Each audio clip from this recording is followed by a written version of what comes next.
न सत्ता को कोई फर्क पड़ता है और न विपक्ष को कोई फिक्र है। एक तरफ एक व्यक्ति जो 15 दिनों से भूख हड़ताल पर बैठा है और हजारों छात्र धूप में तपती हुई सड़कों पर प्रदर्शन कर रहे हैं, लेकिन दूसरी तरफ मोदी जी विदेश में एंजॉय कर रहे हैं और देश का विपक्ष अपने ऑफिस से बैठकर सिर्फ तमाशा देख रहा है। आखिर क्यों, जब देश का युवा शिक्षा मंत्री के इस्तीफे की मांग कर रहा है तो उसे नजरअंदाज क्यों किया जा रहा है? देखिए पूरी रिपोर्ट अनफिल्टर भारत के साथ। एक तरफ वो सोनम वांगचुक जिन्होंने अपनी पूरी जिंदगी देश की सेवा और विज्ञान को समर्पित कर दी, पद्मश्री से सम्मानित देश का ये होनहार बेटा आज अपनी उम्र के इस पड़ाव पर भी जंतर मंतर की तपती धूप में 15 दिनों से भूख हड़ताल पर बैठा है और उनके साथ हजारों छात्र जो अपने भविष्य, अपने हक और अपने सपनों के लिए कड़कती धूप में तपती हुई सड़कों पर हल्ला बोल रहे हैं। लेकिन वहीं दूसरी तरफ बड़े अफसोस की बात है कि हमारे प्रधानमंत्री महोदय मोदी जी अपनी विदेश यात्राओं का आनंद ले रहे हैं और विपक्ष अपने आलीशान दफ्तरों में बैठकर बस इस तमाशे को देख रहा है। क्या यही लोकतंत्र है?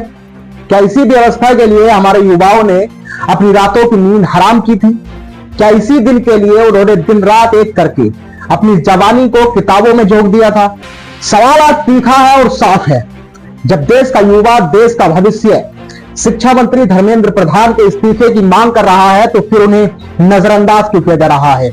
आखिर ऐसी क्या मजबूरी है जो प्रधानमंत्री मोदी अपने मंत्री का इस्तीफा लेने से कतरा रहे हैं? क्या सत्ता की कुर्सी देश के करोड़ों छात्रों के हितों से बड़ी हो गई है? सवाल विपक्ष से भी है कि आखिर आप क्यों एक मंच पर आकर इस आंदोलन को मजबूती नहीं दे रहे हैं? क्यों आप जंतर मंतर पर अपना शक्ति प्रदर्शन नहीं दिखा पा रहे हैं? आखिर ऐसी क्या मजबूरियां हैं कि विपक्ष के बड़े बड़े नेता आज इन छात्रों के साथ कांधे से कांधा मिलाकर खड़े नहीं हो पा रहे हैं? क्या सबने इन छात्रों को अकेला छोड़ दिया है? और उन परिवारों का क्या जिन्होंने अपनी आंखों के तारे खो दिए? उन होनहार छात्रों का क्या जिन्होंने सिस्टम की इस धांधली के आगे अपने घुटने टेक दिए और मौत को गले लगा लिया? कौन दिलाएगा उनको इंसाफ? क्या उनकी जान की कीमत सत्ता के गलियारों में सिर्फ शून्य है? आज ये सवाल सिर्फ अनफिल्टर भारत का नहीं है, ये हर हिंदुस्तानी का सवाल है जो खुद को देशभक्त मानता है, अंधभक्त नहीं। क्योंकि जो आज अपने देश के भविष्य के साथ नहीं खड़ा हो सकता वो देश का भला क्या सोचेगा? क्या हमारे माँ बाप ने इसी दिन के लिए हमें पढ़ाया लिखाया था कि अंत में हमें सड़कों पर आंसू बहाने पड़े, इस सिस्टम के आगे अपने घुटने टेकने पड़े और हमारे देश के बड़े बड़े नेता इन लाशों पर अपनी राजनीतिक रोटियां सेके?